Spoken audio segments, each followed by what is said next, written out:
I think languages opens more doors in every way because not every language is the same. Well, they're all different. So I feel like you understand more of the world by speaking more languages. That make sense? Yes, because it has, and that's very important what you said, because it doesn't have to do always with the language. Because a lot of people say, oh, I speak English, that's fine. Of course, you go to Poland, everybody in Poland speaks English. But you will never communicate the same way with a Polish person in English, like in Polish. It's not the same jokes. Correct. It's so different.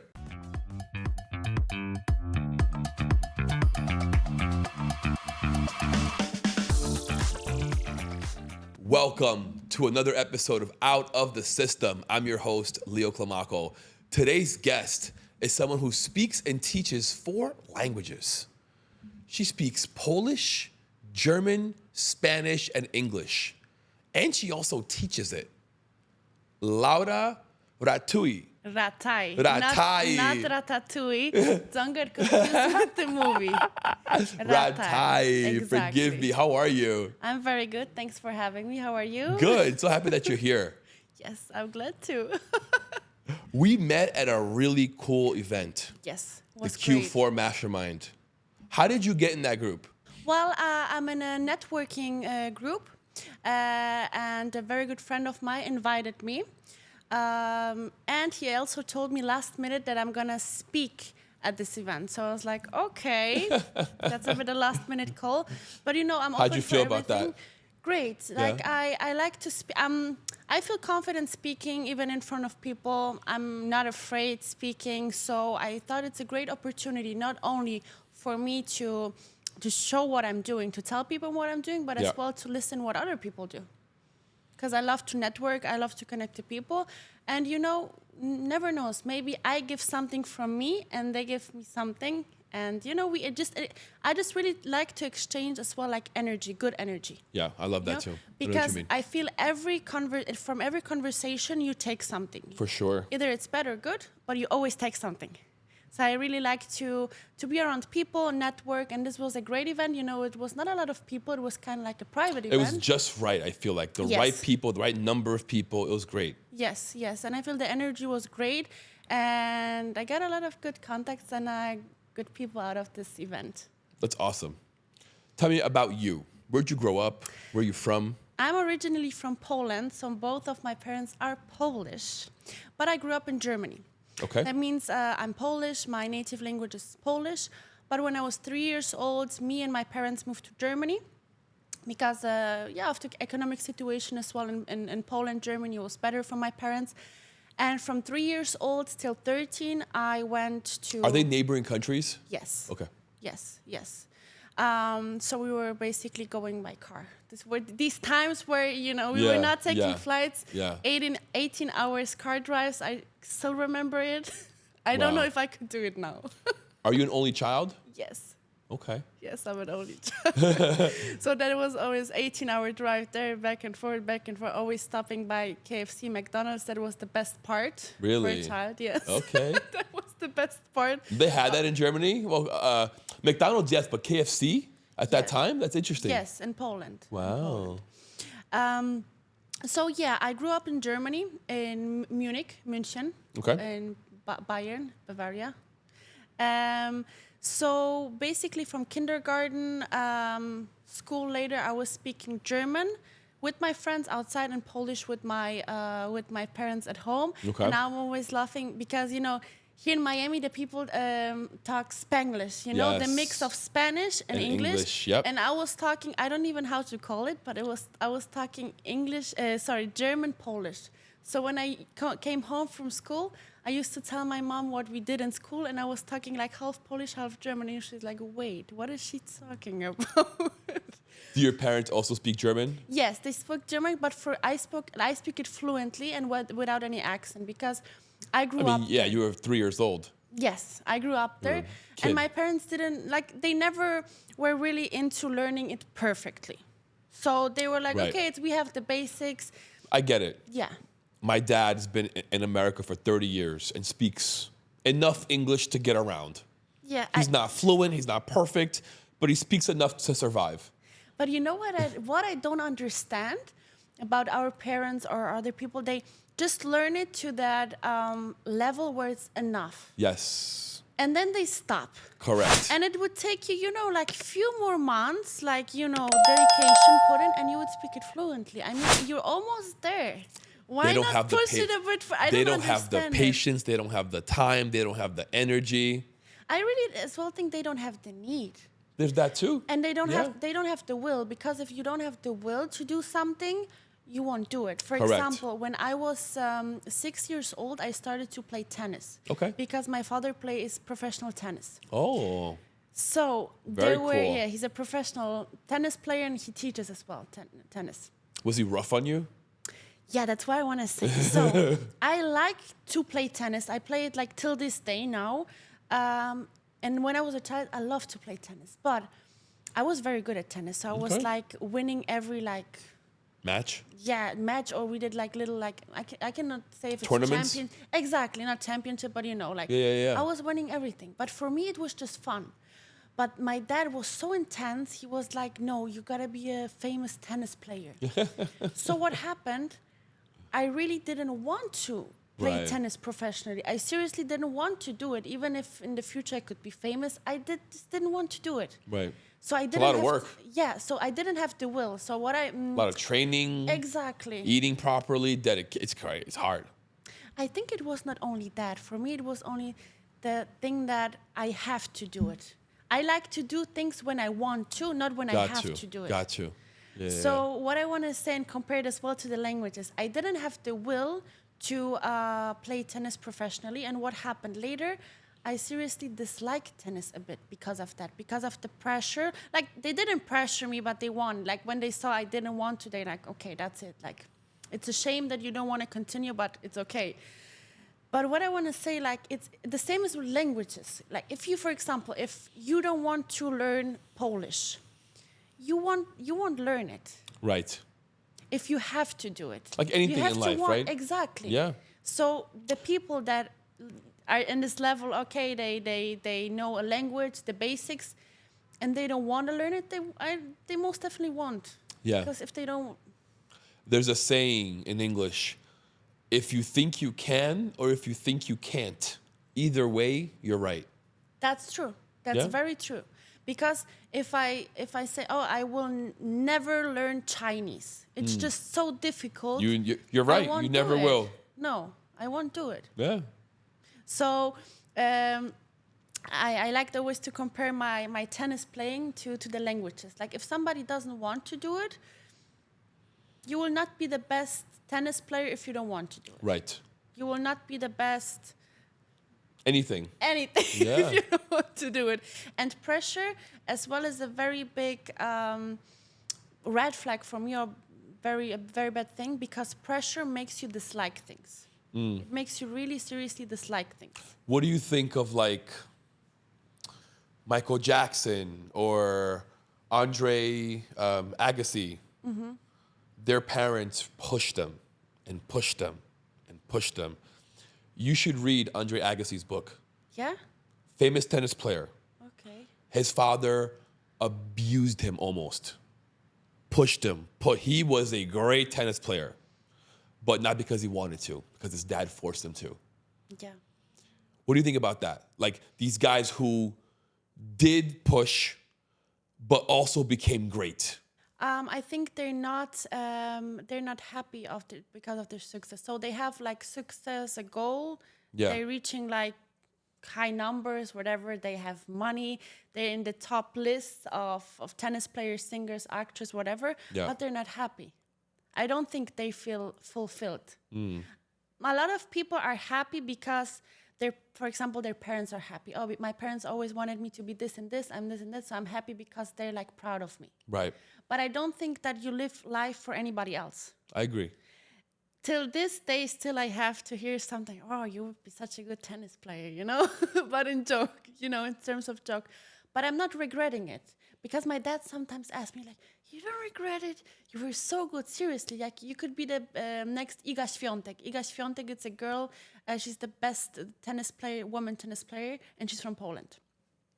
And he was like, yeah, you could be her. You could be her. I'm like, that's fine, but I don't really want. Do you believe that? Do you think that you could have been her? Yes. Yeah. Yes. I was very good. And I know myself, if I would put myself into it and with the support of my parents, because my parents support me a lot in everything I do. They support me, even if it's not always what they want to, but they always Right. support me. I think yes. Do you, like deep down, regret it? No. No. Not at all. Not at all. No, because I never wanted to be an athlete. It's not for me. I don't want this. I don't know. No. I would now dedicate my whole life to be a tennis player, which is not my number one goal. My Right. life would be totally different. Completely. And I most definitely would not speak so many languages and not teach them. And maybe I would be on this podcast, but as a famous tennis. You would definitely speak 3 languages though. What do you mean definitely? I speak 4. No, I'm saying if you play tennis, Ah, yes. Polish, German, right? Those are your up and coming languages. And if you move to America, English. Yes. But Right. I feel like the German part, if I would not use it, I would most probably not be as fluent. Really? Could be, yes. How long did you live there? 10 years, from 3 till 13. Okay. And you know what? I was always we're talking now before I discovered my language talent and before I was teaching, I was always so sure that I will know German forever. So what happened when I was 13, I moved back to Poland and I didn't speak with my German friends for a long time. And then I don't know, Facebook I think Instagram was not a thing back then. I was like, oh my God, I don't know. Like the words are missing. Like, where's my German? I understood everything and I could say, but I was like, oh no, I'm not that. I have to think what I say, and I'm like, oh no, I cannot let it escape. Yeah. Because I truly think you could never forget a language, like completely till zero, where somebody will say something to you and you'll be like, Right. but you may have a difficulty to speak it. For because you sure. will always understand it. That's but me in Portuguese. I have a difficulty speaking it. Yeah? I can speak it fluently, but like, I don't know every word. There are words that I have to like think in English And then translate it. or Google translate it sometimes. I don't know the word. That's sketchy because some phrases, some words, they don't translate the same way. They don't, but like I'll understand the translation and what it's supposed to be. I know that much Portuguese where like if Google gives me like the wrong translation, I'm able to read it like, oh, okay, I know what that means. Like I'll understand what Google's trying to say. Oh, that's interesting. But you grew up in Brazil. You're from there. Till I was 7 years old. Ah, okay. Yeah. Okay. And you use it every day? Like use it daily? Pretty much, yeah. I speak to my mom and dad every day. See, I want to learn Portuguese next. It's hard. You think so? Yeah. We're going to make a challenge. I'm going to learn it in 1 month. Okay. I mean, you do know Spanish. I do. So that's a lot easier because you already understand the structure of the language. That's half the battle. And sometimes I understand, for example, when I'm in a supermarket and somebody speaks Portuguese in front of me, I'm like, I understand the topic, what they talk about, but I don't understand the details. But, I just need 1 or 2 words. And I'm like, I know what you're talking about, but I don't know the exact thing, So I just catch 2, 3 words. How curious are you? Are you a curious person? Yes. I need to know everything. I can tell. But in general, in life. Like what does that mean, I need to know everything? What do you mean by that? I need to look up for example, you tell me an information about something. Okay. I need to just, go deeper into Got that it. and, or Google it or look it up. Is ChatGPT your best friend? I try. She's my best friend. Yes, it is. Okay, I'm not gonna lie. You got me. But I as well, I use ChatGPT to look things up. For sure. But I don't use always ChatGPT to create something because it's easy. But then I feel like, I'm slowly letting off my creativity. You know what I mean? Because somebody's doing it for me. And for example, when I prepare I know exactly what you mean. Let me cut you off a second. I know exactly what you mean. But like, what if you use ChatGPT to make your creativity better? You know what I mean? Oh, great. ChatGPT is a great tool. Yeah, Great yeah, yeah. tool. And that's what I want to say. Like, I try to combine it. Like, I give my idea and I let Exactly. ChatGPT, do it, a better version of. But for example, when I prepare my language classes, I really don't, I don't like to work with ChatGPT and prepare all my class.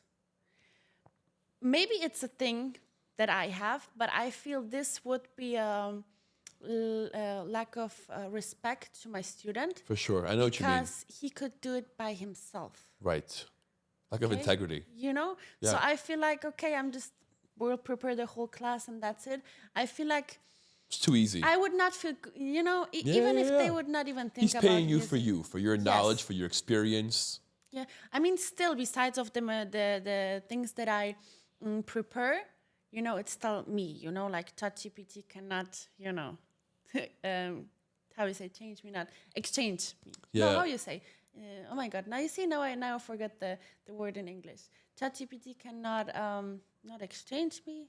No, how you say? Replace you. Replace. You see? Too much.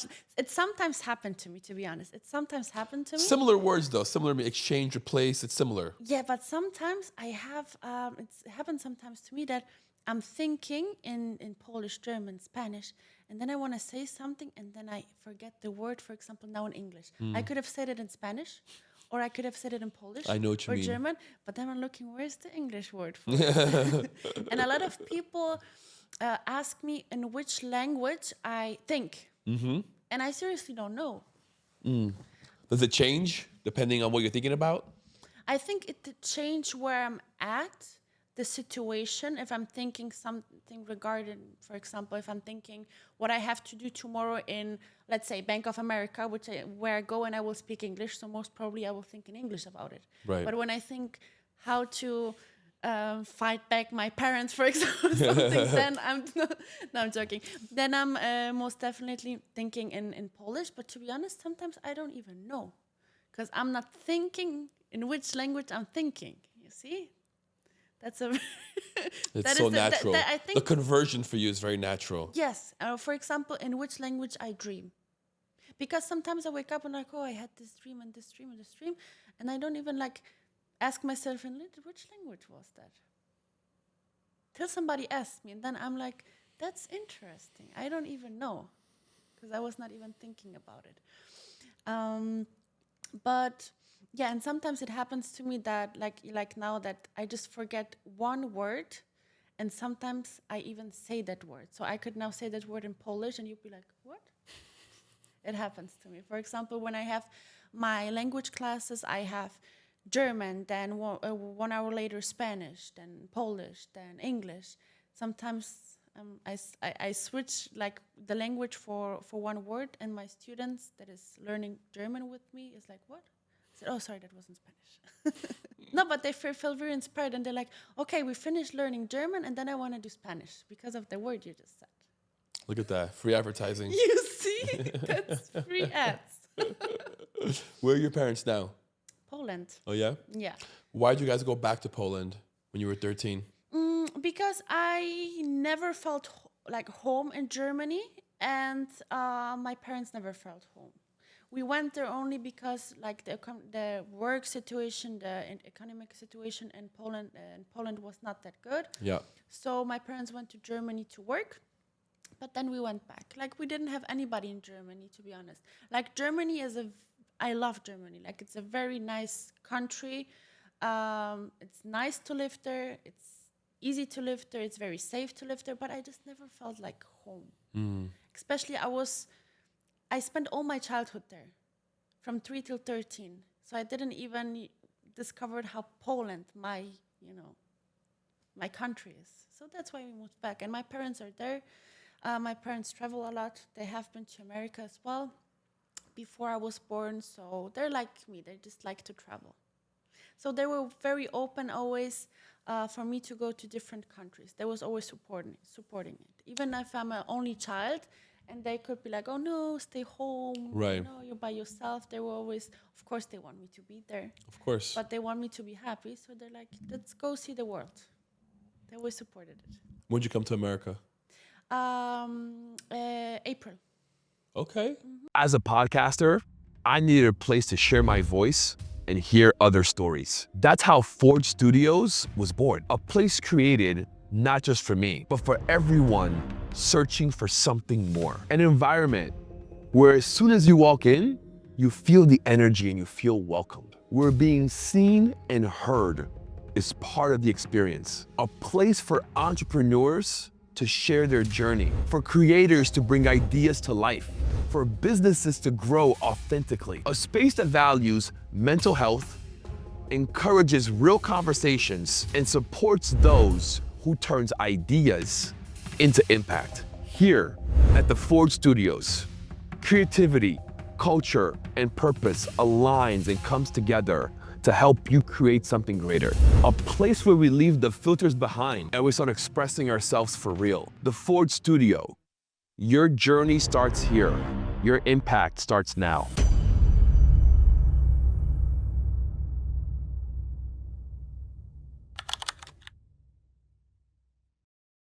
Not even a year. No. You're fresh. Yes. Yes. How does it feel being here? It's a culture shock for me. Tell me why. A lot of things. Please, A lot of things. let's make the list. Tell me. A lot of things. I don't know if in general America or only Miami, but Miami is definitely a culture shock because. Have you only been to Miami in America, or you've been other states? No, Florida only. Just Florida only. Florida. Okay, got it. When I was 1 year old, I went with my parents to Chicago, but I'm not. That doesn't matter. That doesn't I don't count. remember That doesn't anything. count. That doesn't I just count. have a picture on the playground in Chicago, and that's it. That doesn't count. No, got it. Because my uncle and my cousins live in Chicago. Okay. So no, I didn't really. I didn't. So I only know Florida and Miami, and I don't even consider it America. It's not. It's more like Latin America, Caribbeans. No. No, I mean, kind of. I mean, Miami itself can be its own country. So could New York. So could LA.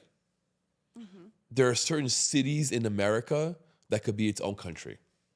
That doesn't really represent America as a whole. They're The American, very unique cities. the American lifestyle that you always see in movies. Yeah, you want to see that? Go to Raleigh, North Carolina. North Carolina. Go to Tennessee. Go to Kansas City. Okay. Yeah. You'll see that. You'll see that America.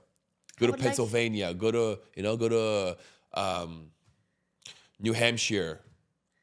I would love to see like the America that I always saw in the movies. The big houses and only American people. Like I don't have nothing against Latin No, people. I hear I'm you. European, but like only For sure. American. Yeah. No Spanish, no, not only American people. I Yeah. would like to see Go to that. Mississippi. Go to Alabama. Go to Kentucky. Kentucky seems cool. I have to, I would love to. And I will go there for sure.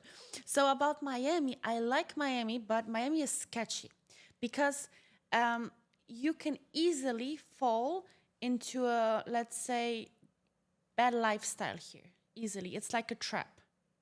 Because Miami has everything.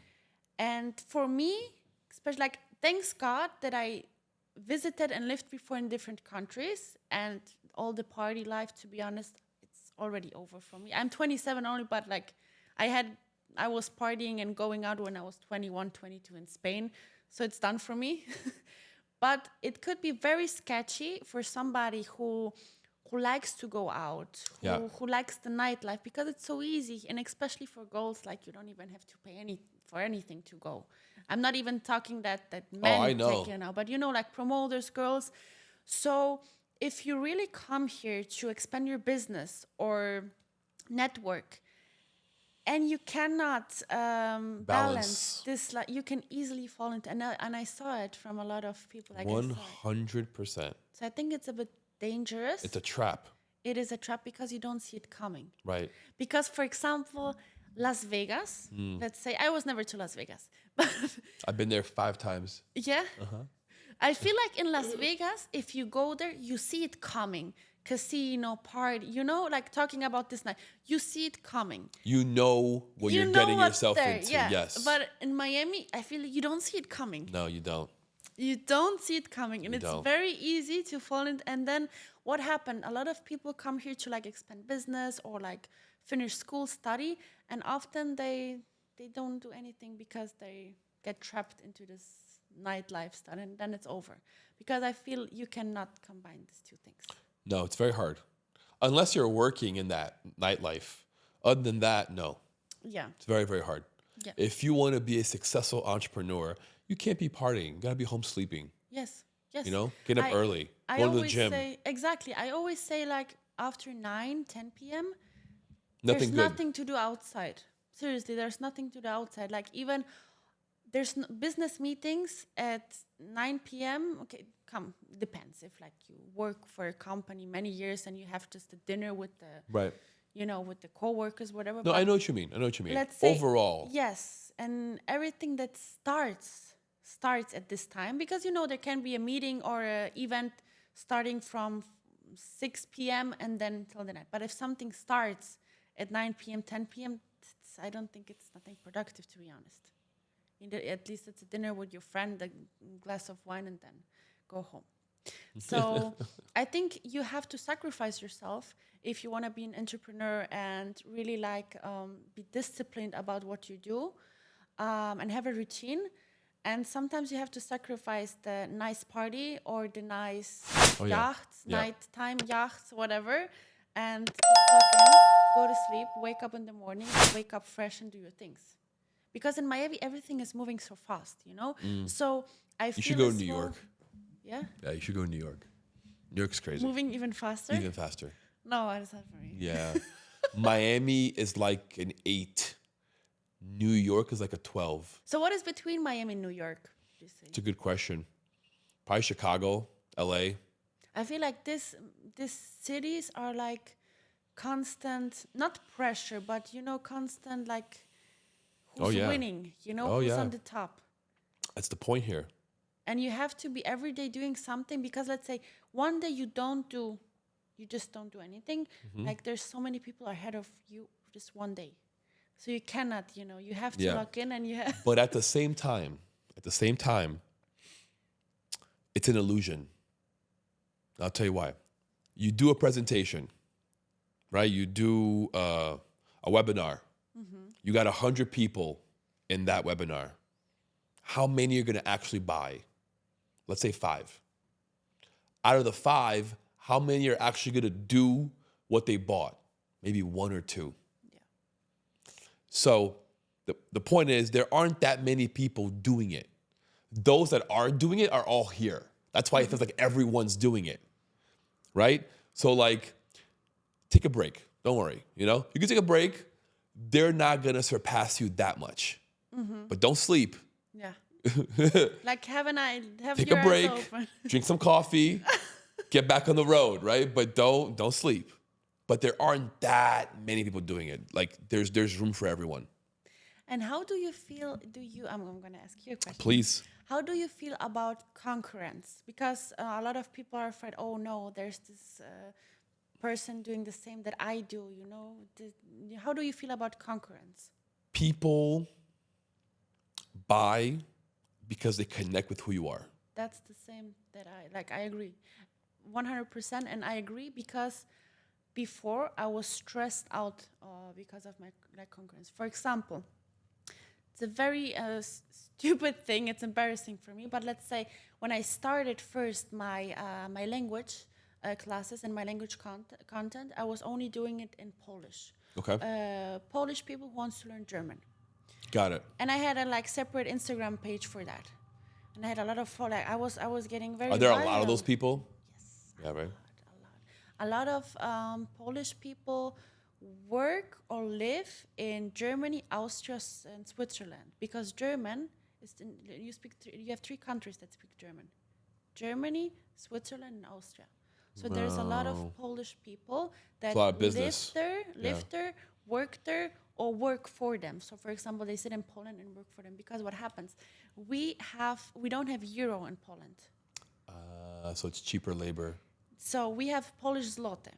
So if you live in Poland and you spend in Polish zloty, your lifestyle, you afford your lifestyle in Polish zloty, but gain in euro, or in Franken, in like what's in You're making a Switzerland. lot more money. Yeah. What's the difference? Do you know? So €1 is 4.2 zloty. So it's like 4 times. Got it. In Brazil, it's 5 times, so I know exactly what you're talking about. Like even Poland, I think every country now got more expensive. Even Yeah. Poland is way more expensive than before, but it's still more convenient. And that's why my parents moved to Germany. They were working in Germany, gaining Euros, yeah. and then we went back to Poland. Makes sense. And they made a good investment because they bought a lot of apartments. Smart. So now they live off the rent. Okay. That's what I want to do as well, by the way. Smart. So my dad told me, I didn't get you into tennis, but I will get you into real estate. And I'm like, okay, I'm down for that. That is fine with me. So about the concurrence, right.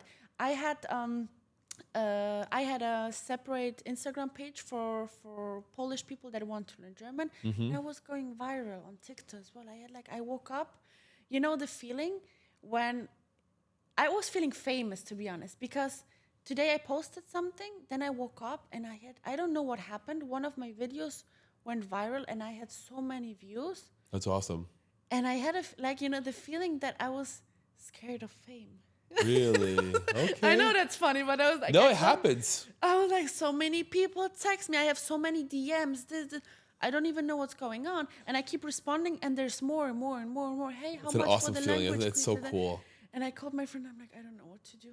I didn't know what to do. I was all day long in pajamas responding. I'm like, no, I cannot do this. This is not for me. So what happened, I was very happy with this. And then I saw a girl that was doing a similar thing. Okay. You know, she was Polish and she was teaching German or she was speaking German and she was doing content. And I remember this were like the first moments from when I was starting to teach, like become an entrepreneur. I was like, that's it. It's over for me. It's over. There's another person trying to do what I do, and I'm like, that's over for me. And I remember I was so scared because Really? there was just one person, and I was like, no, that's it. Like everybody will go to her. But that was, now I'm laughing. But before I was like very stressed. Wow. And I was so stressed. But I was like thinking, what am I talking about? Like there will be always a person that will do the same, or like they will start the Not same everyone's going to like her. Exactly. Not everyone is going to vibe with her. I know. She's not going to connect with everyone. I know. And those are your people. I know. But Yeah. in my opinion, I was like so stressed out. But this was a very good lesson for me because I was thinking like anything I do, people can start doing it. Right. She started to do it. Like I think she saw me and then she started to do it. And I was like, oh no, now I have to. And I was stressing myself out. And my friends are, what are you talking about? If I want, I can start to do it tomorrow. And what, you will like stress out double? Because there's always people already doing it or they will start to do it. Correct. And what you say is like the people connect with you. So they don't connect even with, she's speaking Polish and German. No, they connect who I am. Oh, that's Laura. I like her voice. I like Correct. her vibe. So, for example, personal trainers. There's Oh my God, there's yes. so many. Yes. There's so Only many. in Miami, let's say. So many. So many. And for example, you would choose a personal trainer that I would not choose. I would first choose him and you would choose him. Why? Because you just like his vibe and I like his vibe. They do the same thing. Imagine they have the same price. They do the Or same he lives workout. closer. There's so many reasons, right? So many reasons. Yes. Yeah, maybe Yes, he lives yes. closer, or she lives There closer, can be whatever. anything There's so many convenient. reasons, yeah. Or he reminds me of my childhood friend. There you go. Whatever. Yeah, there's so many reasons. I like his body, I want to look like him. Exactly. So Right? that's why I wanted to ask you about your opinion because I feel the same way, but I know I was not feeling the same way and I was stressing out. But I think that's like That's actually a good thing, right? If there's somebody else doing it, that means that there's money there. Otherwise, they wouldn't be doing it. exactly. So I think what happens as well now, a lot of people see a business model that already like exists and is working, and they just adapt it to themselves, to their personal brand. Exactly. And I think that's a very nice thing, because we live in such a beautiful world right now where everybody can do anything. Yeah. Whatever Because you it's want. already there. Like the blueprint Literally, is already there. whatever you want. You got internet, ChatGPT, whatever you want. Go figure it out. AI. Yeah. I feel like we live now in a very good moment where people can start business before everything will be maybe replaced by AI, which can happen. But are you afraid of that, to be honest? No. Not about your podcast, but in general. Are you afraid that AI could ruin some things? I'm not afraid of it. I know it's going to happen. Yeah, that's going to happen. And Yeah, people have to I'm not afraid of it. I mean, a lot of people will be afraid of it. A lot of people will lose their jobs. A lot of people will be completely replaced. But it's inevitable. I feel like we built this world where we forced everybody to work. And that has led us to a place where we've constructed and created so much, and we're now building our replacement, literally, in the sense that like things are gonna go back the way they used to be, but combined with modern technology. And I feel as well like people cannot complain about this because we're the ones using it. We're using ChatGPT. You use something that could like replace you in a few years. Right. You're using it. We're gonna have a lot more farmers. We're gonna have a lot more small communities. We're gonna have a lot more people working on human things, because everything else is gonna be automated and robotic. So things like, I think, therapy. I think things like massages and healing. I think like manicures, pedicures. A lot of these things will still exist because humans like humans. Yeah. Like I would never. Right? A robot can do your nail. Yeah, but I would never do that. Yeah, but it's different. I would feel super uncomfortable. Yeah, your nail girl, you guys are sitting, you're chatting, you're talking. It's not only about the nails, to be honest. Right. It's like a monthly tea, you know, we're talking what's going on. Exactly. You know? Exactly. Yes. I mean, technically, you can have that with the robot. Yeah. Technically, you could. Yeah. You could, but it's not the same. You're not getting that same energy back. That's it. And I feel like this will filter out a lot of people, because people who, in my opinion, are about energy and about connection, they will still want like human connection and talk to a human and speak to a human. But people who will choose to go to a robot or to AI, you know, I think this filters out the people, you know, then you see who is who, you know? Right. But you know what? Give it like 50 years and we're all fucked. Because they're going to have robots that look human, that act human. They already have it. That talk human. And then we're done. That's it. Yeah, so that's till it. this day, we just have to be happy, drink coffee. Enjoy your life. Yeah. I remember my dad calling me like, I think it was 2 weeks ago, he's calling me, he's like, do you know a lot about AI? I'm like, yes, why? And he's like, you have to start learning everything about it. I'm like, why?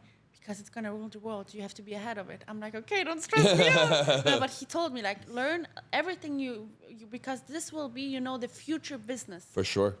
Who knows AI? Who knows how to use it? Who knows how to connect things with AI? It's the future. Yes. So a lot of people ask me if, but AI can replace you because there's already application where you can learn languages with AI. Sure. And you know what?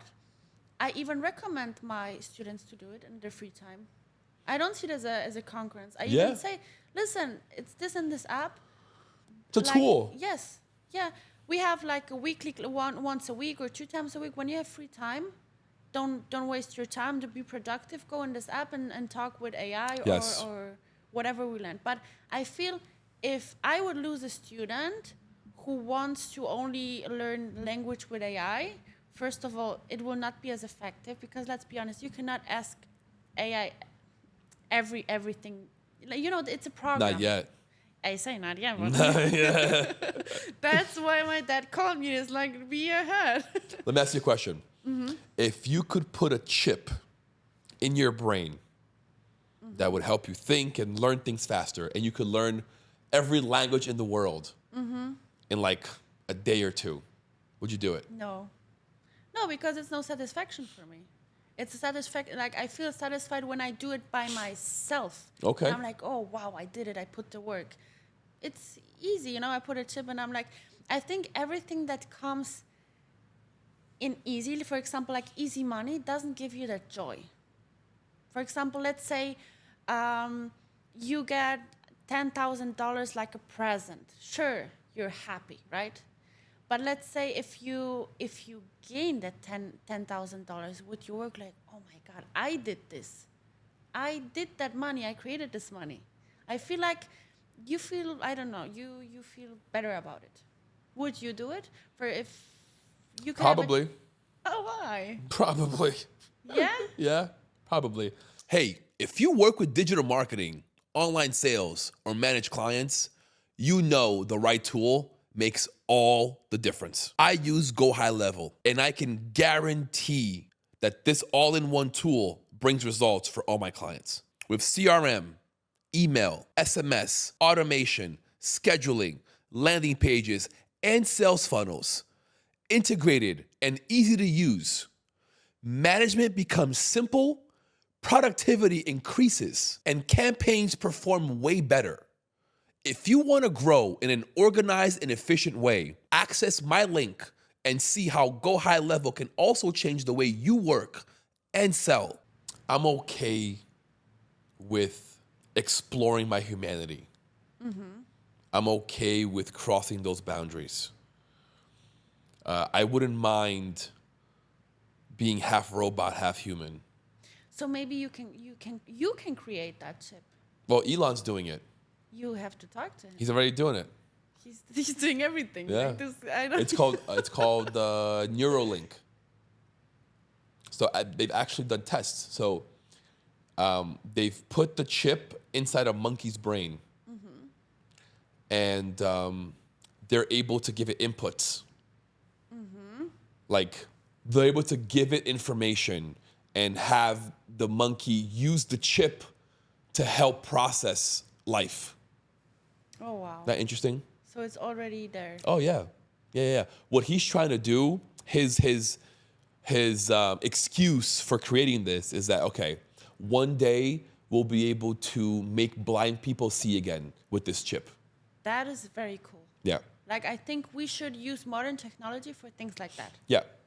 To heal somebody, like heal something that till now could not be healed. Correct. I think this is very cool. Correct. But thinking about the chip, I would maybe agree for a chip because, you know, I like to know everything. I'm a person, I ask a million questions because I like to know everything. If I don't know things, I freak out. I like to know, like, I like to be aware of everything. Okay. My high school friends were always laughing because we could be in a restaurant. I could be looking at them, but I know what's going on there. I know what's going on there. I know who just entered the restaurant. I know who left. I know everything. I just like to be aware of everything. And I like to know things. And You should have been a detective, yeah, right? a police detective. See, we can combine this with the language. Yeah, right? And I would maybe like the tip to know what will be, you know, because sometimes I'm freaking out when I have to make a decision. You want to know the future. Yes. Yes. And I have to admit, You want to know I'm the very future. afraid of making bad decisions. I don't like. Can I don't tell like- you how to know the future? Yes. It's one simple way. It's hard, but it's one simple way. Believe in God. I do. Full faith. I do. Faith enough that you're going to say, I am not in control. I have no control. It's God's will. And whatever happens, do your part. And whatever happens, be okay with whatever happens. So whatever comes, you're okay with it.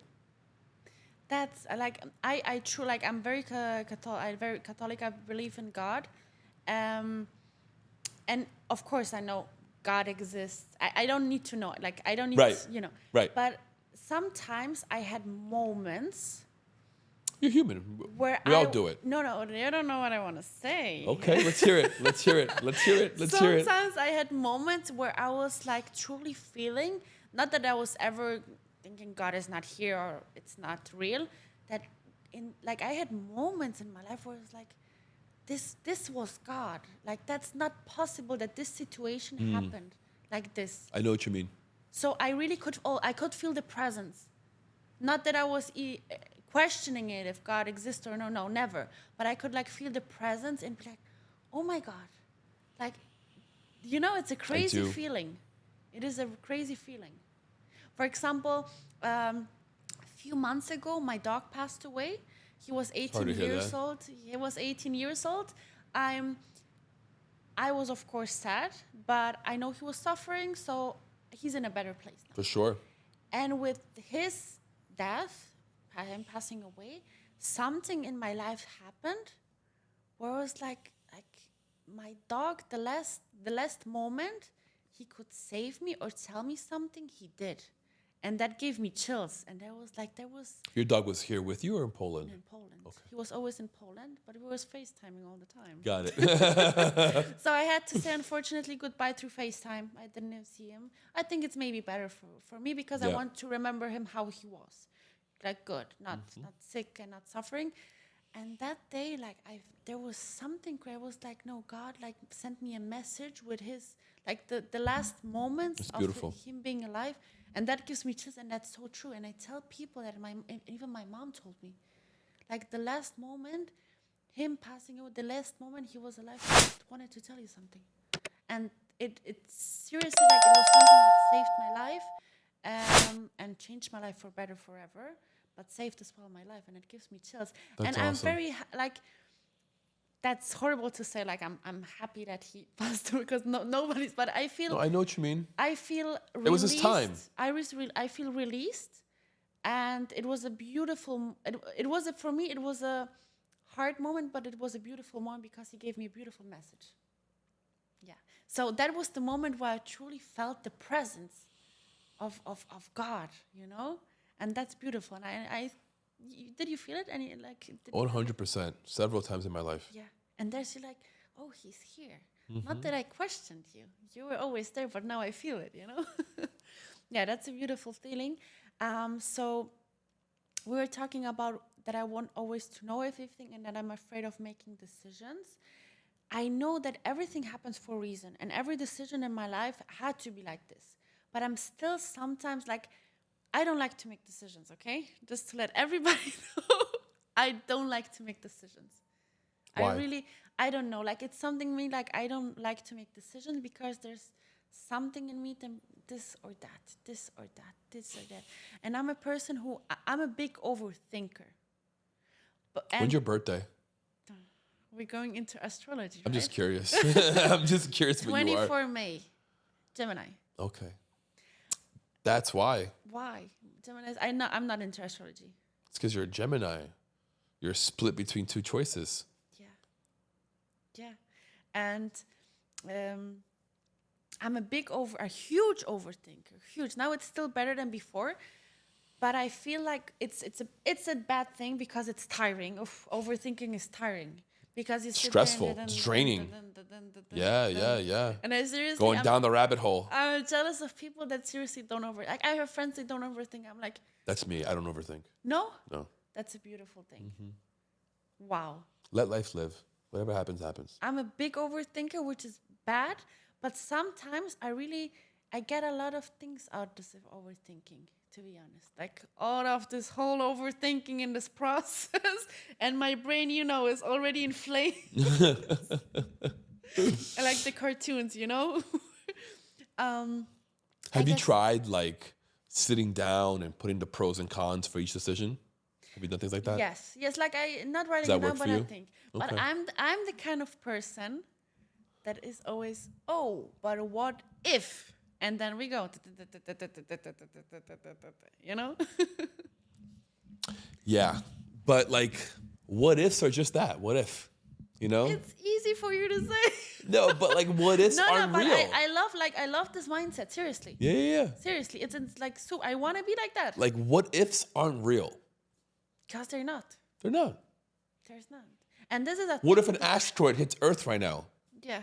Yeah. What are you gonna do? Seriously, like. Yeah. But and Yesterday, Japan had a 7.6 magnitude earthquake.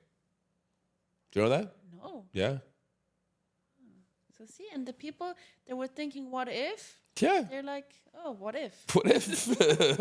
No, but that is something that I really truly want to work on, and I like to work on things, especially with mindset. So I look always forward to work on things like on mindset, on growth, and stuff like this because it got better. Yeah. But sometimes the overthinking made me as well analyze a lot of stuff, a lot of good stuff. I know what you mean. You think that my overthinking and my thinking and, working, like my brain work has something to do with me knowing so much languages, picking up so much thing because my brain is constantly working. It's never sleeping. It's all the time like Do you want kids? Yes. How many kids do you want? I'm 27 years old and I would like to have my first child before 30. Okay. Are you single? Yes. Better get to work. I know, but I would like to have one child, like me, Okay. or two. One or two. Depends when I would have my first child. I would really like to have my first. And because my life looks way more different than the life of my friends back home. My friends from high school that stayed always, they're still in our hometown. They're all married with kids, right? Yes, everybody. All of them, yeah. 2 or 3 kids. I have some friends that have 3. And my life looks completely different because I was traveling. Right. So either 1 or 2. But I'm very happy. Like, I would not want to change this. Like, I love how my life looks like and what I did before and that I was. Because I think I did the perfect thing before getting married, before having kids, travel the world, languages, get to know cultures, people. Now I know exactly what is going on, how right, how the world works. Yes, I saw like, I think I can recommend everybody to live outside their hometown for a bit. I think everybody should do it. I agree. Not travel, because visit for vacation, that's not the same thing. I think everybody should go out of their hometown and live somewhere. It's never gonna happen though.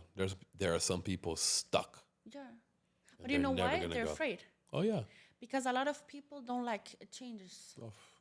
And they don't like to go out of the comfort zone. Of course. And a lot of people say, why? Because I ask a lot of my friends, language barrier.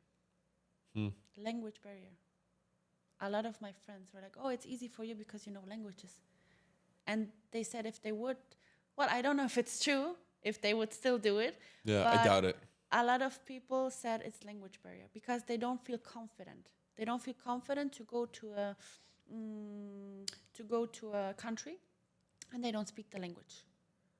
Not even English or the native language. Right. So that's why as well, when I teach my students, and I say to every of my student, if you learn that language, like let's say I have a class with a student and we like learning Spanish already 1 or 2 months. Because I give always like a time frame of 3 months that they can speak, like have a communicative, it's not like after a conversation. Yes, it's not that after 3 months I'm like, that's it, we finished. No, we can stay in practice and and I think it's even. I have some students that are with me 5 years, and they speak perfectly, but they just need somebody to speak. Makes sense, right? Right? And they like to speak it. They don't have someone in their daily lives to speak to. And I have somebody that like works for Germany, but it's like only paperwork or emails, and he doesn't really have somebody to speak German to.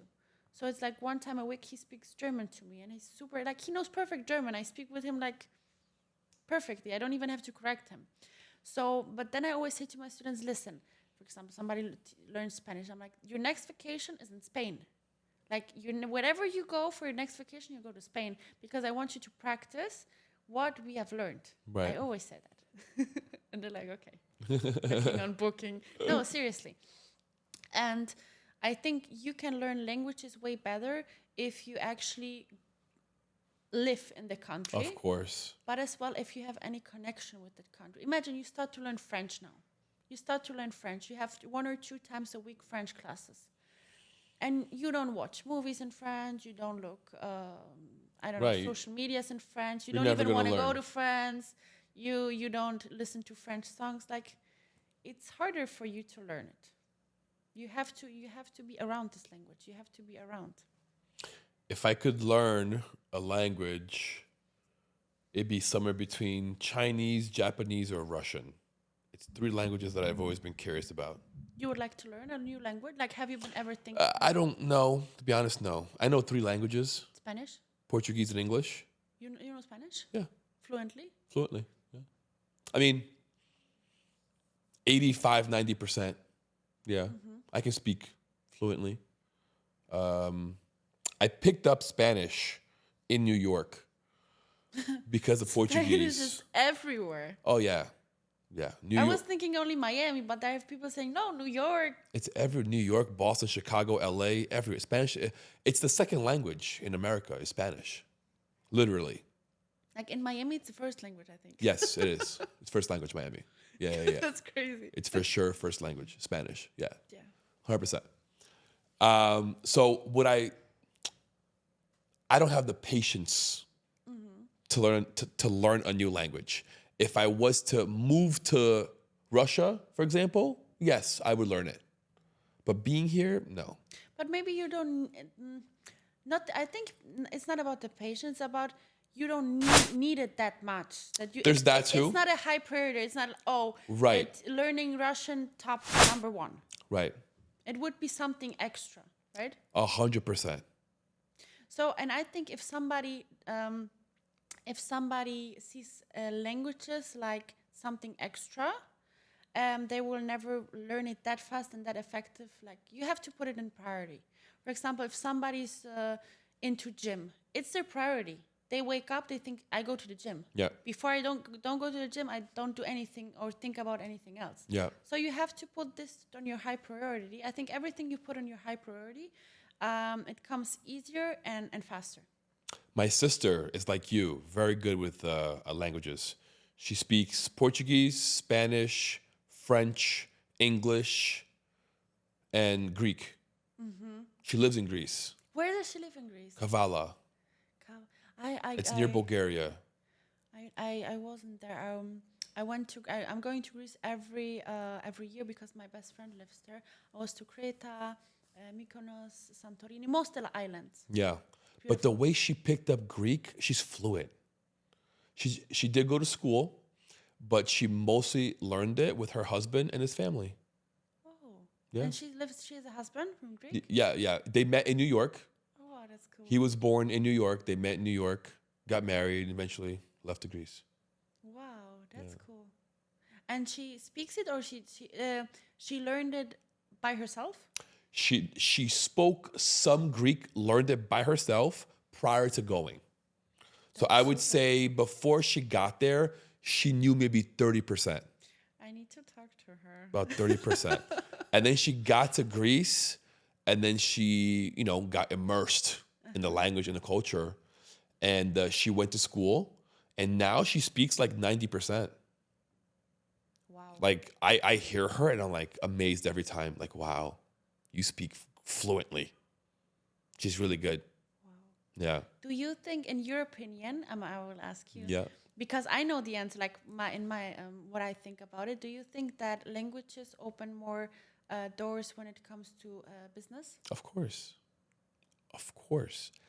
I think languages opens more doors in every way, just because not every language is the same. Well, they're all different. So I feel like you understand more of the world by speaking more languages. That make sense? Yes, because it has, and that's very important what you said, because it doesn't have to do always with the language. Because a lot of people say, oh, I speak English, that's fine. Of course, you go to Poland, everybody in Poland speaks English. Right. But you will never communicate the same way with a Polish person in English, like in Polish. It's not the same jokes. Correct. It's not the same, like 100%. sarcastic It's things. so different. It's Yeah. so different. And I think it's very important in business, because if somebody wants to connect or close it, whatever, you will 100% do a better job speaking the native language of the client. Oh, yes. First of all, the client will be impressed. Oh, how did you learn that? And then, the conversation goes. Then, have you been there? Where did you learn? Where you from? And then I feel the business connection goes a bit to a personal conversation. Yes. And that's very important, I think, in business as well. Of course, not too much personal, but as well to get that, like a little 10, 15 minutes personal conversation, to get to know the person. And I think it's so important in business, and people just don't see it because they think English is the, like the international language, which is For true. sure. You will communicate in English everywhere, except Miami, I'm joking. But if it comes to business, it's so much different. Because let's say the same deal, or the same service or offer, I would do differently with somebody from Germany, Spain, Right. Poland. Totally different. Completely. Totally different. Because Completely. it's culture. It's not even a language thing. It's the culture. Yes. And people forget about And that. language are very cultural. Yes, and people forget about that. Yes. People forget. And that's as well something that AI cannot replace culture. No. Maybe in the future, we don't know. But for now, they cannot replace it. No. I would say there's a huge difference in even like the Spanish from Spain and Mexico. Oh, 100%. Like The culture is so different. The Spanish mainland, then we have the Canary Islands, then we have the Balearic, like Ibiza, Mallorca. Yeah. Then we have Latin America. Every country in Latin America, first of all, they have different accents. Yes. They have different words, and they have Different rhythm, culture, how and they have speak. different culture. For sure. So I think Spanish, to be honest, is the most interesting language because of that. Yes. Because it's so many like types of speaking Spanish. As a podcaster, I needed a place to share my voice and hear other stories. That's how Forge Studios was born. A place created not just for me, but for everyone searching for something more. An environment where as soon as you walk in, you feel the energy and you feel welcomed. Where being seen and heard is part of the experience. A place for entrepreneurs to share their journey, for creators to bring ideas to life, for businesses to grow authentically. A space that values mental health, encourages real conversations, and supports those who turns ideas into impact. Here at the Forge Studios, creativity, culture, and purpose aligns and comes together to help you create something greater. A place where we leave the filters behind and we start expressing ourselves for real. The Forge Studio. Your journey starts here. Your impact starts now.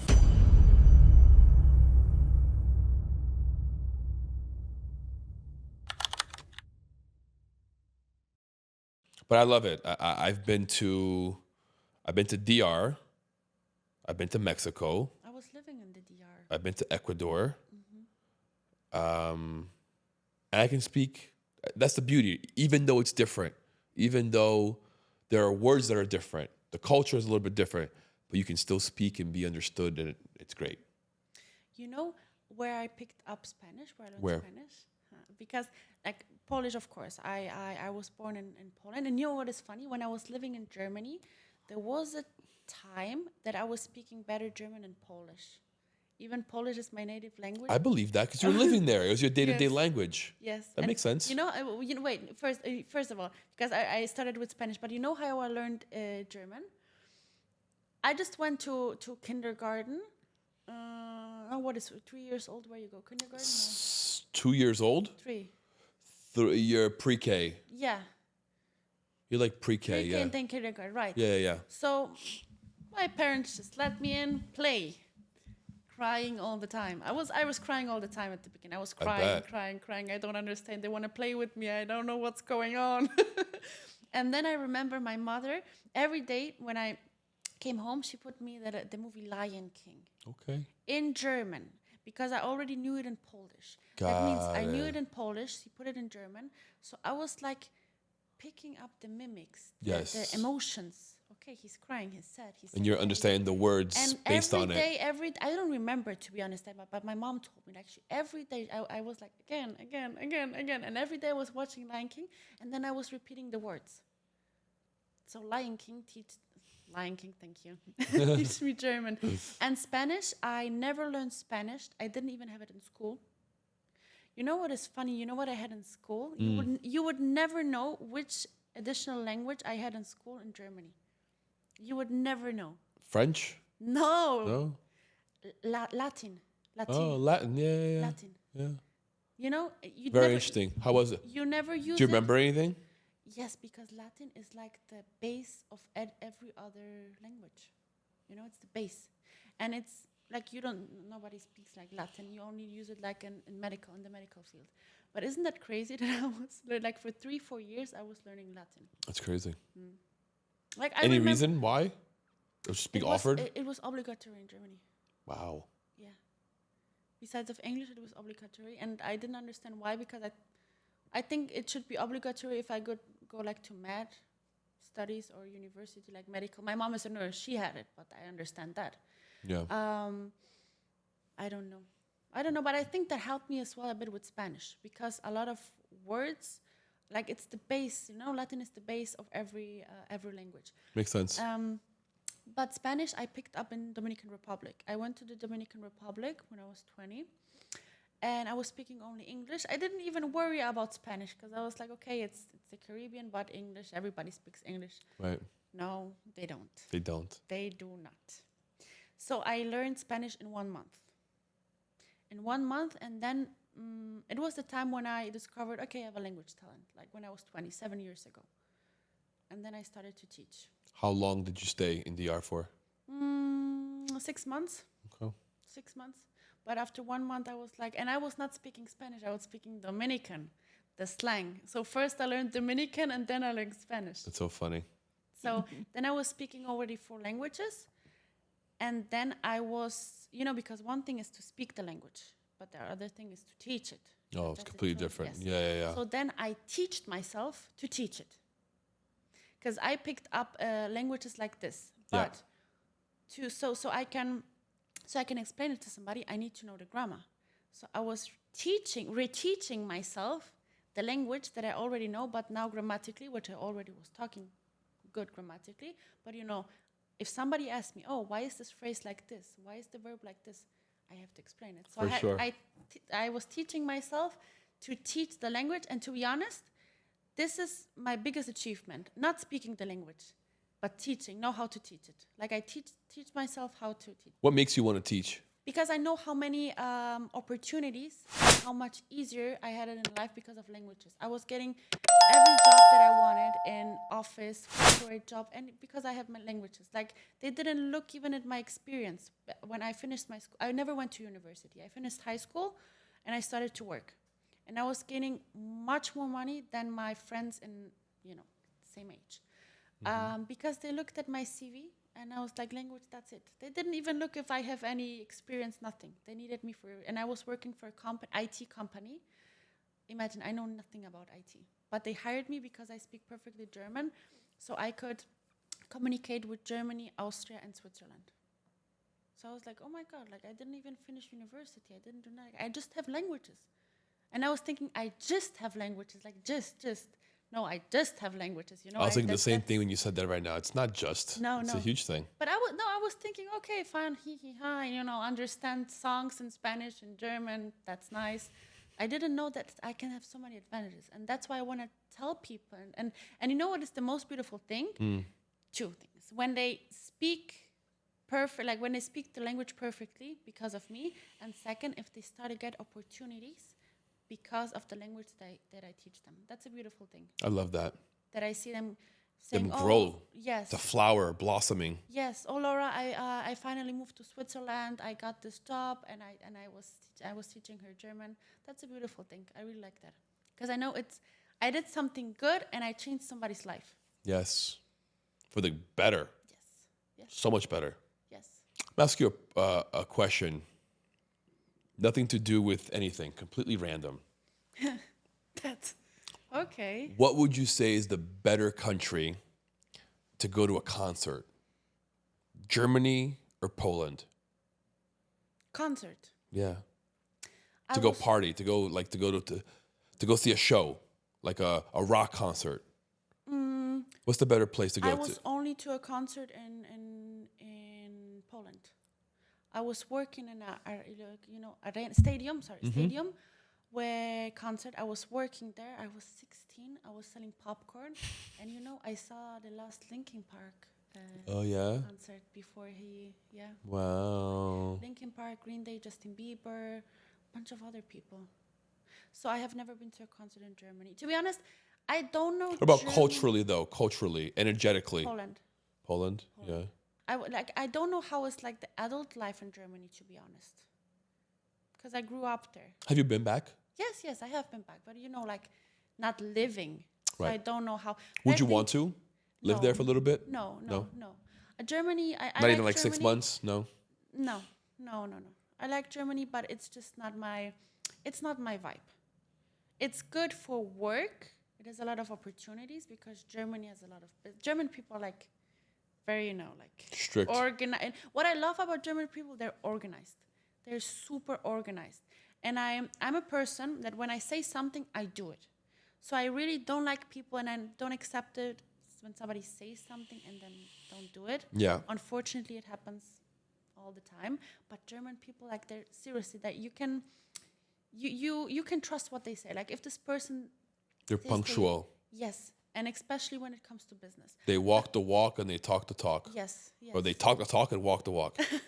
But I would not like to. No, I prefer Poland. Poland is more open. It has more culture. It's more Germany, in my opinion, is more cold.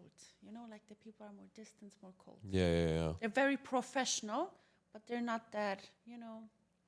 Poland is more fun. Okay. Let me Definitely. ask you a personal question. Let's get you married. What do you look for in a guy? That's a very good question. So my partner should. I think we should. I wanted to say he should inspire me, but I think that's a bit selfish because we should inspire each other. Mm-hmm. That means we should inspire each other. Yeah. We should grow with each other. That means Yes. he lifts me up, I grow with him, and he grows with me. Yeah. I think my life partner, my future husband, has to be above me. What I mean with that is, and I'm gonna say it as well financially, is not that I won't do anything, but I need to know that my husband is doing better. I have to be still as a woman. I'm very feminine. I have to be still, a woman. I cannot be up there. Somebody who. Why do you feel that way? Because that makes me feel safe and protected, and that makes me as well feel a bit smaller. And feminine. Exactly. Yeah. Exactly. And so it doesn't have to do that. He has to just have more than me. Doesn't matter how, just, more. He has to Right. be ahead of me. So, loyal. And, Especially because you are a detective. oh, I will know everything. I Yeah. know things even before somebody plans to do it. I'm just waiting on it because I already know, and then I'm like, okay, now I can react. It's so funny. So loyal, and I have a good intuition as well. That's why, I Yeah. sometimes look at people. I'm like, I know what you, and they do it, and I'm like, I knew it. I can. can sense I'm it. very aware. Yes, I don't know, but I'm very, aware. Yeah. Like, I You're in see- tuned. Yes, I see things that other people would never see. You're connected. Yes. I like to be in control. I like to know what's going on just around me. So my life partner as well has to be, like he how is he Oh my God, you see, that happens to me all the time. Now I was thinking another language. Family oriented as well, family oriented. So that means Traditional. traditional. Um, I was always thinking that I want somebody not from Poland, from a different country, Okay. Latino, you know. Yeah. But now I would really like to have somebody from Poland. I was never dating Polish men. The last time maybe when I was 16, 17. So I was like, no, Polish men, no, I just want to know, like everything but not just my home country. Right. But now I would really like to meet somebody from Poland. Do you think there's a difference between a Polish man in Poland and a Polish man here in America? Of course, 100%. Because a lot of people, when they go out of their home country, they pretend somebody they're not because it feels safer for them because nobody knows them. Right. And they can finally pretend or start to be somebody else. You know? Which kind of Polish man would you prefer? The one in Poland or the one that has been to America, has experienced that? I would like a Polish man that has been traveling, so he knows. Or that's a very good question. I could never be with a Polish man that was only living in Poland and that's it. No, because Never left, right? He doesn't know what he doesn't like. He's not above you. Exactly. Yeah. Exactly. Like what kind of conversation could we have, like drinking coffee? You know, we could not even, because I would tell him something and he would like, oh, well, really, tell me more. You know, I would feel like I'm the one talking. So that has been to places, you know, has covered other cultures, countries. Has lived, has experienced. Exactly, but that's, you know, doesn't pretend to go to. He goes to another country and pretends somebody who's not, and that is what happens in Miami often, right? Oh, yeah. I think because nobody is from here, like not all these people are not from here. You see what happened on Thanksgiving? It was empty in Miami because everybody went home. That's how you can tell. And I'm as well. I'm from Krakow in Poland. It's a very famous city, but it's not the capital. That happens in Warsaw. Warsaw is the capital. People come to Warsaw from like Krakow is a hub, right? Like a big tech hub. So a tech hub. A lot of tech companies. Oh yes, in Krakow. Yes. Yeah. And Krakow is very historical. Very historical. Warsaw is new because it's rebuilt because it was destroyed from World War II. And it happens to Warsaw as well. Like there's this kind of people in Warsaw, we always laugh about them, that come to Warsaw when they want to show off. They come from a different, like from a smaller village or from a little city in Poland, and they come to Warsaw and they start to be somebody. Like coming to Miami. Exactly. And I feel it's not only, okay, in Miami it's maybe a lot, but it happens to every big country. Yeah. Big city, like you said, New York, Los Angeles. Yeah. Exactly. It happens. Of course, my future husband has to have, you know, a lot of culture experience. Have to be the best would be if he would live and travel to place. I would like to travel all the time, so I as well need somebody who wants to travel. And I think my mom asked me this question. She was asking me, could you be with somebody who's working a 9 to 5? I have no problem with that, but the problem starts when I want to travel. And because I can go now to Brazil and I can work from Brazil. For sure. I From anywhere. can go now to China and I have my language classes. And the problem would be if I would I would feel stuck because we have to, like, say, wait for him to get a vacation. Right. So that would be to be honest, I don't think I could do it because that's a different lifestyle. It is. That's a different lifestyle. So I don't. Once you're used to setting your own time and living life on your own terms, it's so hard to be stricted to 9 to 5. Yeah. I don't know if I could do it, to be honest. I don't know if I would be happy doing it, even if there would be a good job offer, because I get job offers all the time. There's company calling me, tech companies, IT companies, even if I don't know anything about tech or IT, but just because of the language. Right. I don't know if I could do it. I don't know if I could, first of all, work for somebody else, and then just because somebody, and then we come back to the thing like I have to do and I want to do. Right. Just because somebody tells me you have to do this and you have to be here 8 hours, you know, that is a problem. You have to. Because if I want to for myself, I can work 10 hours. Yeah. But if I have to do it, especially for somebody else, there's a problem for me. And I think that's very like, I'm not the only one when we talk about entrepreneurs. Of course. 100%. Because then I would feel again, I'm in a box, you know? And I like to be free. I don't want to ask, oh, can I go tomorrow? Can I have a day off because I want to go tomorrow? Or can I start 2 hours later because something? No, I like to put my classes, for example. I have something to do. I just say, okay, listen, Thursday, we cannot do the class at 10. We can do it at 12. Is that okay for you? No, but I don't have to ask for permission. I put the class, you know? Right. Or we communicate with each other. Like, when do we do the class? Monday is okay for you? No. Friday. Okay, Friday. Which hour? This. Okay. So that could be a problem. And I don't think... But somebody who would work a 9 to 5, let's say, would as well not have the same mindset as me. So it's not only the job. It's the freedom mindset. 100%. So it doesn't only like... They're not in that same frequency that you're at. They're really not. So I don't think we would even connect because energetically we would not even. No. I don't think we would even. No, you wouldn't. It would have to be like a very high paying 9 to 5 job. You know, 9 to 5 seems so tough, right? Yeah. When you say it now. Yeah. It seems tough. You're stuck in a box. 9 to 5. Dun, dun, dun. yeah. It's like 9 to 5. Everybody's like freaking out. I know. That would be actually a good. Oh my god, that's horrible what I say now. That would be actually a good horror movie name. 9 to 5. With the the rat music. race of death. Yeah.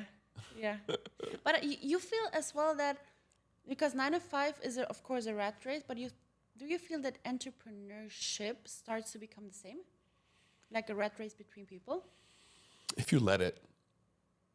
If you let yourself, If you let it. If you let yourself get caught up in that. Right? The beauty about being an entrepreneur is that you get to run your own race. But then there's a That's trap. the beauty. There's a trap where, exactly, that's the beauty. But there's a lot of distractions that can come on the For way. sure. And when you're not aware, like for example, what happened to me with the concurrence, where I was freaking out. What happened? Look, I was freaking out. I was putting all my energy into freaking out and being afraid of my, that somebody does my job or. Right. Listen, competition's gonna happen. Competition. I was looking for that word. I said concurrence, right? Competition. Competition, yes. I was looking for that word all the time. It's gonna happen.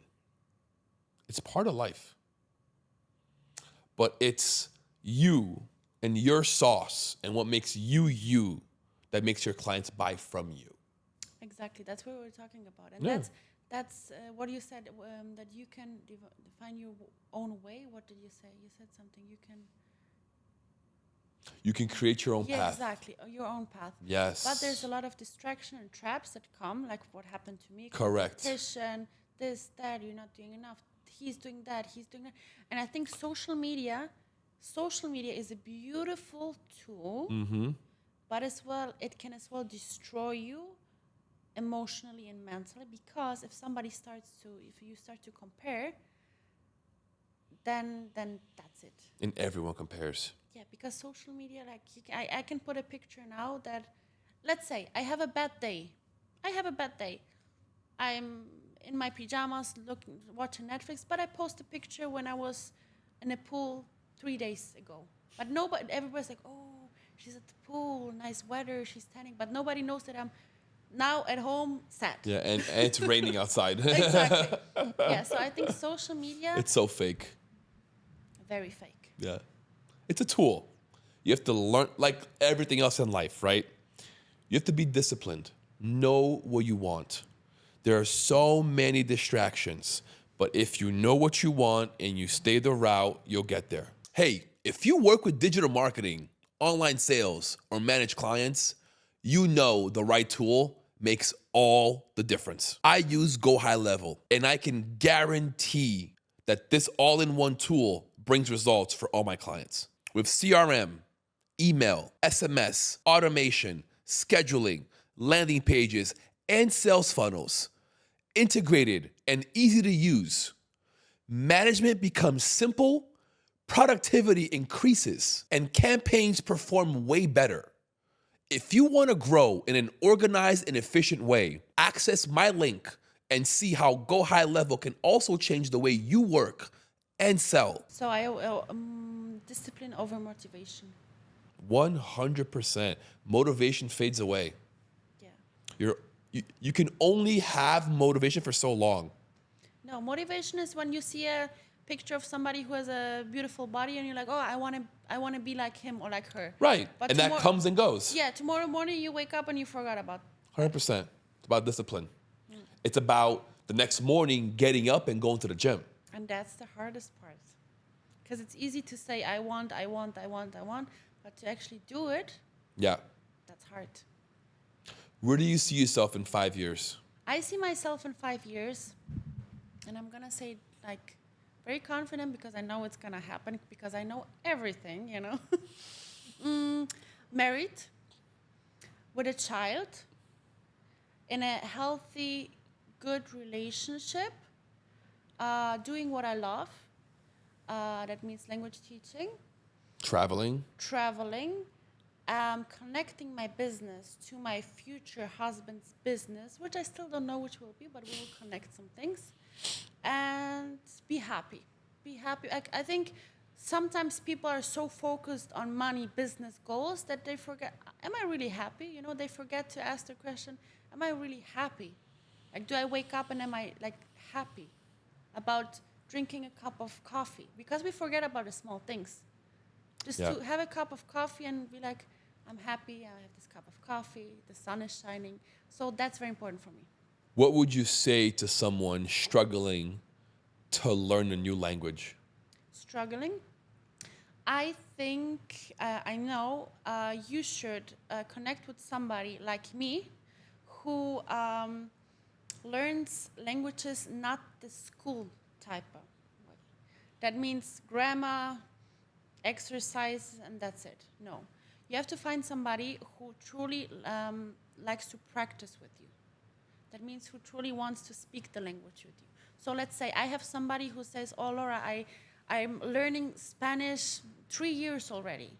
I'm struggling. Like, I know some words, but I don't know how to speak it. So then I'm going to sit down with a person. I'm going to go, I think that's the easiest way to describe it and to answer this question. When I start to have language classes with a student, what we do, the first class, I have prepared all the basic grammar, and we just go it through. I don't say, don't learn it by memory. Like, don't sit down and be like learning. Right. Because you leave your notebook, you go to drink a cup of tea, and you come back and you forget it. Yeah. Like, don't do it to yourself, please. Of course, there's some things that you have to learn, but I'm not a big fan. You have to learn it, not memorize it. No, I don't like this stuff. I don't like this stuff. And that's what they teach you in school. And then we have to start to speak. And you have to go out of your comfort zone and break the language barrier. Yeah. And if somebody tells me, I struggle to learn a language, the first thing that I ask is, are you speaking the language? No, I don't speak the language because I don't know how to speak it and I make a lot of mistakes. And then speak it not properly. Like, tell me, for example, this phrase. You make 5 mistakes. I'm more than happy that you made these mistakes because I can correct you. So a lot of people struggle with learning languages because they think, till I don't know how to speak properly, 100% properly, I will not speak. So guess what? You will never speak 100% properly because you will never start to speak. Right. So I always tell them, it's counterintuitive. Yes, because some of my students, at the beginning, are like, I know how to say it, but I don't want to say it because I will do a mistake. I'm like, please tell me. You think when I was learning Spanish in the Dominican Republic, I was probably speaking, they were probably making fun of me. 100%. For sure. They were laughing. Maybe But you were till trying. Now. Maybe till now they're like, oh, you remember Laura? Yeah. 7 years ago. You know what she said? And I'm like, say it. You did a mistake. Perfect. Now you write down this mistake. I tell you how to speak it properly, and now you say it again. Then you do it the mistake. Like, I think normally what I see and what I analyze, people do the same mistake like 5 till 10 times. You will not, and I always say, you will not make this mistake one time. Like, it's not like you did it one time and it's over. Like, I just let you know. Right. You know, you're not gonna be an expert after me one time correcting it. So, but the more you repeat it, and the more you let me correct yourself, you know, you finally just get it. Yeah. So I think this is the most important thing when people say, I struggle with language, they don't speak it. And you will never learn it. Never. Never. Because you can be in your little notebook, like an exercise. Right. And then somebody asks you something, be like, okay, and they don't say it. They're like, because they know it when they see it in the notebook. Right. But they don't know how to speak. So interesting.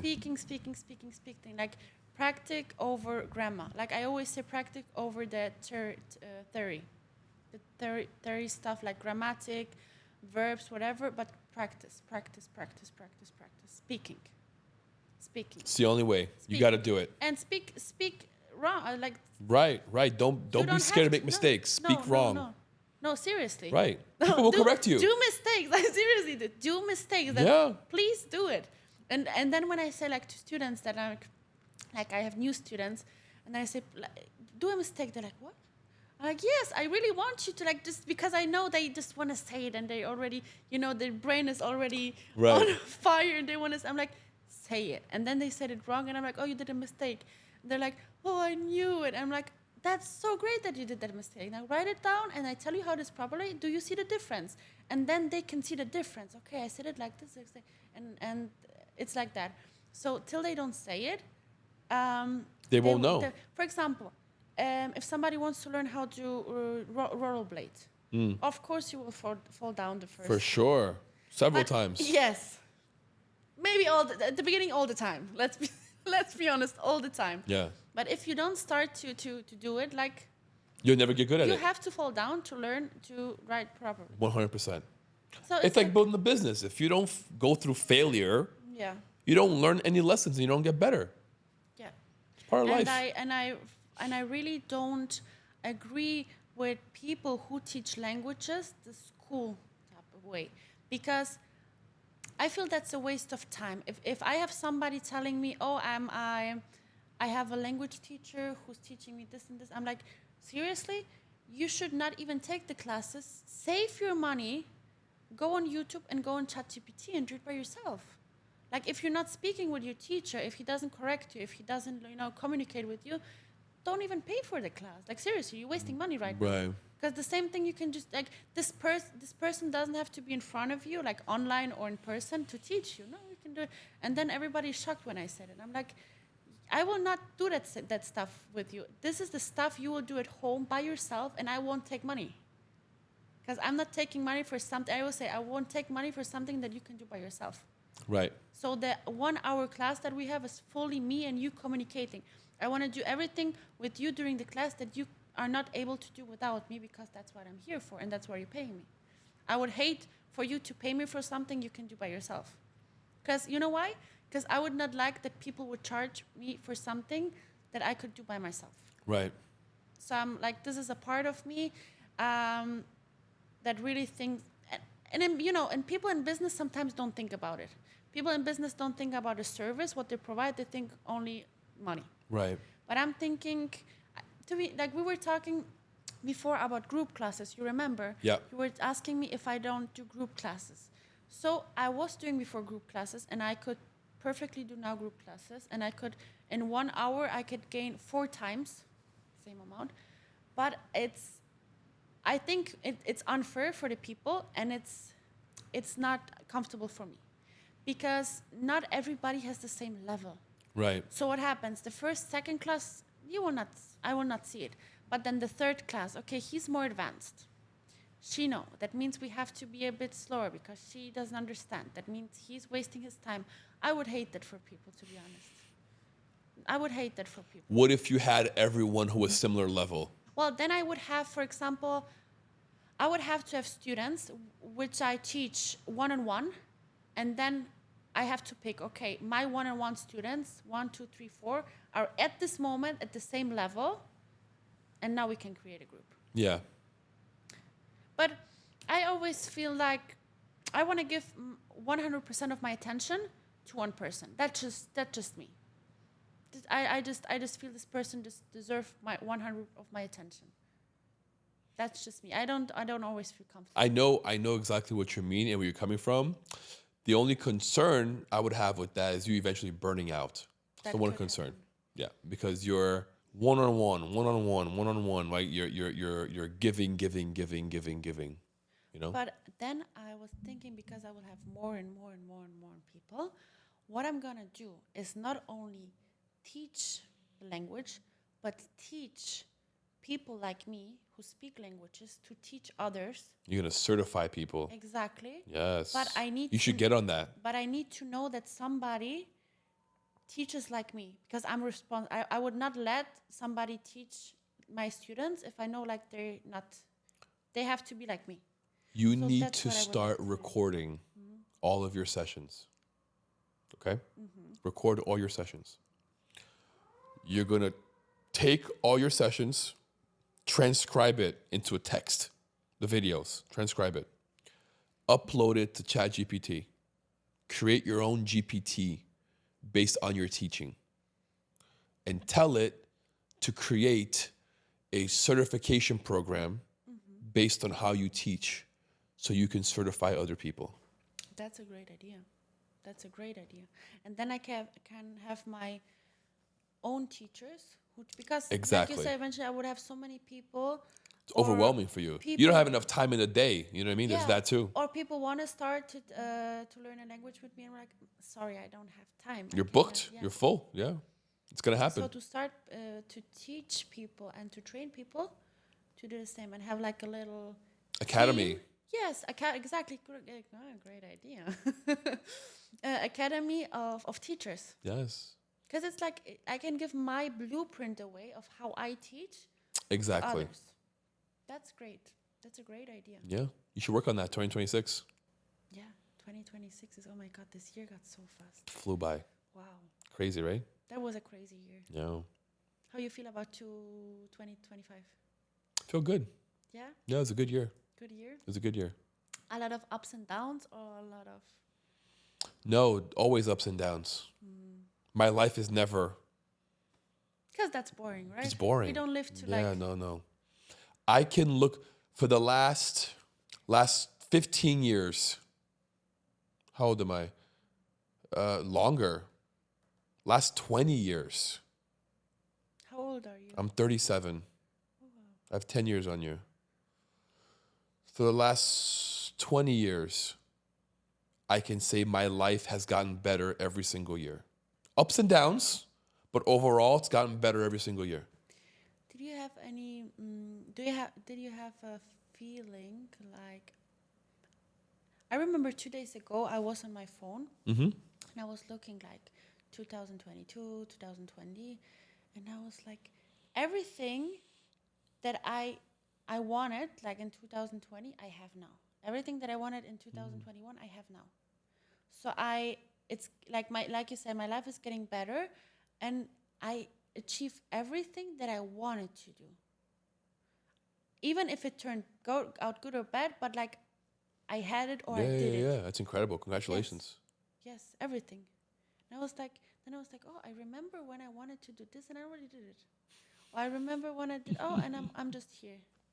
You know, and that's crazy. It's powerful. That is very powerful. And I think some people have to as well look back on what they achieved, because we're now so focused on what we have to do. Right. Or they only see the goal, but they don't see, the process. And you know what's even more beautiful? Tell me. The process than the goal. The journey, I agree. Yes. It's all about the journey. Yeah. All we have is the journey.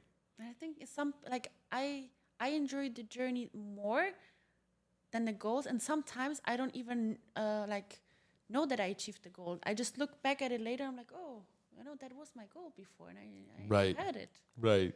So I think like people have to as well look back and focus on what because I'm a person, and I'm telling it to you, to the people, and as well to myself, because I'm very strict on myself, very strict. I'm very ambitious, but I'm very, very, very strict. And sometimes I'm so strict to myself. I'm like, Laura, chill. Like, look what you did, like you're just a human, like you don't have to put yourself that much. Yeah. And then it's always good to, like, everybody go on your phone and look what you did 2022, 2020, 2023, even 2024, 1 year ago. Right. Stop and smell the roses. Yes. Did you have ever a feeling when you looked at a picture of you or of a view, and you could feel how you felt in that picture? Oh, yes. Yeah. For sure. Or that 100%. yeah. I can bring you back and bring myself back right now to moments where I was 19, 20, 21, on the grind, 9 to 5, doing IT. 9 to 5. Yeah. That's the horror movie. Yeah. Hustling, dreaming of one day being here, dreaming of one day being able to control my own time and dictate what I do and not have a boss and not have to worry about money, right? And not have to get up every day and go to work in the cold. So I can quickly go back to that moment and feel that emotion. That fuels me, that drives me. Do you feel that everybody is built to be an entrepreneur? No. I agree, and I have a very good example in my family. My mom, so my parents have the apartments that they bought in Poland, and my dad is doing a lot of. My dad, I think, never worked. He always had businesses in Germany, where he had a car business. In Chicago, he had a car business as well with my uncle. I don't think my dad ever went to a job. My mom, she's a nurse, and she works in a private clinic, and she works in a open, how we say, not private clinic, but for ER? No, like you have a private insurance, and then you have the people that don't have a private insurance, they just go to Out of pay, yeah. yeah, like an open, Right. clinic. Like an urgent care. Yeah, exactly. So she really likes to do it. She was like, Laura, I cannot imagine how you do it. How are you sure that you will have this amount in a month? And I'm like, I don't know. I don't know how much I will get. And she loves to wake up and go. She really likes it. She likes security. Yeah, and even my dad told me your mother would never be able to do business. It's just not for her. First of all, she doesn't want it. She doesn't like it. My mom likes to go to work, does what she has to do, how with her friends, Exactly. coffee, lunch, go home and watch her series. She loves that. She loves that. My mom, if she would be an entrepreneur, she would wake up in the morning, and she even told me she would wake up in the morning and she would not know what to do. What now? She'd be stressed. So seriously, that's a very good example. My mom, there's no way. I cannot even see her. She would just wake up and be like... It's kind of like you in tennis. Yeah. Tennis. Did you ever play tennis? Beautiful sport. I've, Beautiful sport. never like you, but I've played around a little bit, but nothing crazy. Beautiful sport, because I feel like playing tennis, you work out every body part. It's a full body workout. That's why I like tennis. And it's in fresh air. I really feel like tennis is not even sport. It's a great, even meditation, relax. Yeah. I did karate for a very long time. Oh, that's very different than tennis. Yeah, very different. I did karate for, 15 years of my life. Very long time. Wow, so you wanted to be professional? I was 7, 8 years old, and I trained all the way to 23, 24, something like that. Did you ever use your karate skills in private life? Or was it ever necessary? Yes, it has occurred, but I was young. Here's the truth. Sorry. Because I know how to defend myself, I don't have that energy. So those things don't come to me. You could be like, oh, it just occurred before the podcast. 5 minutes downstairs, just when I was downstairs. My life has never crossed those paths. Because you're in a... I don't have that energy. I'm big. It starts there. People don't want to mess with me. I'm very tall. I'm very big. So they stay away. Yeah. But yeah. I'm just curious if, like, ever you have Yeah, the yeah. need to When I use was a it. teenager, yes. When I was younger, yes. But like since becoming an adult, no. Like 16, 17, yeah. I wanted to do boxing, but Okay. not professional boxing, but just for energy release. Yeah. But they told me to cut my nails shorter. Very important. That's yeah. it. Like That's done. I didn't, you see, I'm very feminine. Like I didn't continue. That was too much for me. Like I can do a lot of sacrifice, but that is too much. Yeah. It's so funny. No, not gonna happen. Laura, what an incredible conversation. Yes, thank you very much. A lot Tell of me. good energy. Yes. Where can the people find you? Where can they connect with you? How can they work with you? Let everybody know. Okay, so you can go on my Instagram page, Laura Rataj, and you can write me a DM, or you can go into my laurarataj.com website. You see, I did .com. Punkt is in German. Dot. That's so funny. I can hear it. Punkt. Okay, so on my Instagram page, Laura Rataj, you can DM me, or I have as well in my bio a link to my website, laurarataj.com, where you can as well apply for language classes, and I will send you more information, and I will connect with you. I will have a call with you, and we will discuss which language you want to learn, what is your goal, and then we're gonna see how we can work together. And as well for businesses, if you don't want to learn a language by yourself, but you need your business to expand to other markets, and you need somebody to help you with that, you can as well reach out to me. Incredible. Pleasure meeting you. Pleasure meeting you. Thank you so much. I wish you all the best. Thank you. Wish you all the best. I hope you get to travel the world Yes. and learn all these incredible languages. I want to do I want to print a world map, Okay. and then I want to do dots where. Yes. And you should document it. Yes. Go to a country, document it. Vlogs. Yes. Vlogs. Vlogs. So let me know if you would like to see vlogs, because I started YouTube, but my YouTube is in Polish. Okay. So I maybe should restart my YouTube channel again in English. You should. Vlogs. You should. Yeah. Nowadays, it's very easy to translate the languages also. I can do vlogs, and I can. I mean, your Polish crowd would love to see your life in Miami. Yeah. They would love to see it. Yeah. They're very interested. They ask me a lot. Oh, how is this? How is this? Yeah, they would It's love that. It's different than it is so more. It's different than Europe. So different.